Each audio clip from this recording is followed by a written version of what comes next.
I wish I knew why I have a recurring dream I'm pinned beneath a giant orange sack of shit. I have no first language. Sometimes when I bounce light off my diamond, Donald's hair will chase it like a cat. Bill Maher just turned Trump's life into America's favorite comedy special, and the punchlines were so brutal even Melania couldn't keep her poker face. When Maher joked that Melania's life advice is marry for money, you could practically hear MAGA hats exploding across the country. But here's what's really funny. Nothing makes Trump angrier than being laughed at. It's his kryptonite. While he can brush off political attacks all day long, comedy cuts him deeper than any scandal ever could, and Maher knows exactly where to stick the knife. Before we move on, I'd like to ask you a small favor. If you appreciate this content, please take a second to like this video and subscribe to the channel. Over 98% of you watch the videos without subscribing. It costs you nothing, but it makes a huge difference to us. So, did you click the subscribe button? Great, thank you so much. Now, back to the video. Ever wonder what makes Trump madder than losing an election? It's being laughed at, and Bill Maher just turned that into an art form. On his show Real Time, Maher didn't just throw a few jokes Trump's way. He performed a masterclass in how to completely dismantle a man's ego while making everyone in the room howl with laughter. Maher kicked things off innocently enough with what seemed like a standard comedy bit about relationship advice. The audience was chuckling along, not realizing they were about to witness a comedy chainsaw massacre with the Trumps as the main victims. As the bit progressed, Maher gradually cranked up the heat. What started as light teasing about celebrity couples suddenly zeroed in on the former first couple with surgical precision. The audience gasped and roared when Maher declared that Melania hopes to inspire little girls everywhere to marry for money.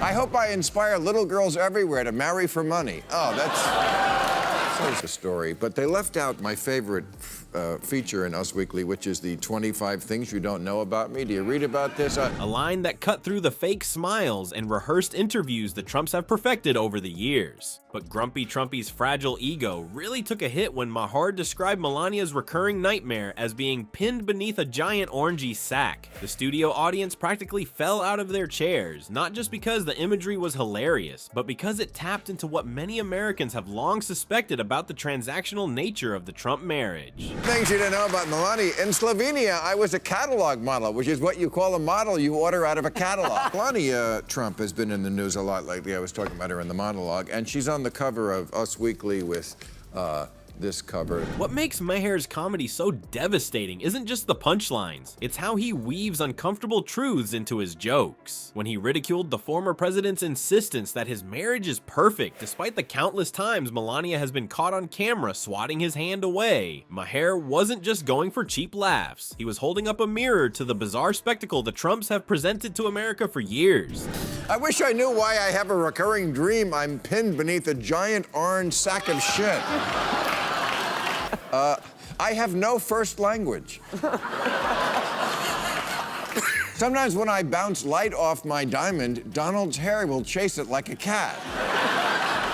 The jokes hit differently because they contain those uncomfortable truths that everyone suspects, but polite society doesn't discuss openly. When Maher quipped about Melania's prenup renegotiations, he wasn't just making stuff up, he was commenting on real reporting that's been done about their relationship. That's why Trump and his followers couldn't just laugh it off. Every time I look at my husband, I'm reminded of the Slovenian national dish. My Secret Service codename is that poor, poor woman. When comedy exposes the emperor's new clothes, it's much more threatening than a political attack. You can fight back against an opponent who calls you corrupt, but how do you fight back against millions of people laughing at you? For a man who claims to be bulletproof against scandals, lawsuits, and even criminal charges, Trump's ultimate kryptonite appears in the surprising form of a punchline. His skin might be orange, but it's thinner than rice paper when comedians take aim. I once caught Mike Pence trying on my stilettos. Well, it's greasy sausage filled with cheese. The 2011 White House Correspondents' Dinner stands as Exhibit A in Trump's comedy allergy file. When Obama roasted him that night, cameras caught Trump sitting stone-faced while everyone around him laughed. Instead of chuckling along like a normal human, Trump went into hiding afterward, nursing his wounded ego in private. Some political experts even believe this humiliation fueled his entire presidential campaign. Imagine running for president because a comedian hurt your feelings. Trump's reaction to Maher's recent comedy assault proves nothing has changed. When backed into a corner by razor-sharp jokes, the former president could only muster calling Maher a low IQ individual. That's it. The man famous for nicknaming his enemies reached for the intellectual equivalent of "I know you are, but what am I?" Talk about bringing a spoon to a knife fight. But Trump's comedy allergy has spread throughout MAGA world like a bad rash. After Maher's jokes landed, Trump supporter Laura Loomer threatened a $150 million lawsuit claiming Maher's jokes about her potentially marrying Trump were somehow damaging. I don't know if you know anything about her, but I mean, this is, yeah. I mean, I want to go through the list of conspiracy theorists. Start surrounding himself with, I mean, he normally surrounds himself with pretty crazy people.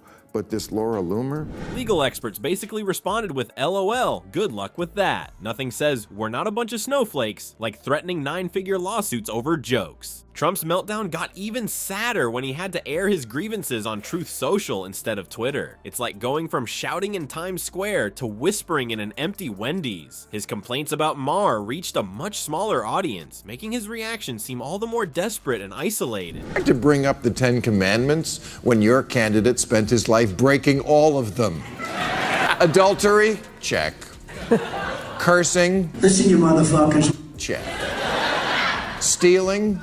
Check. Trump's commandments are like the regular commandments with LOL at the end.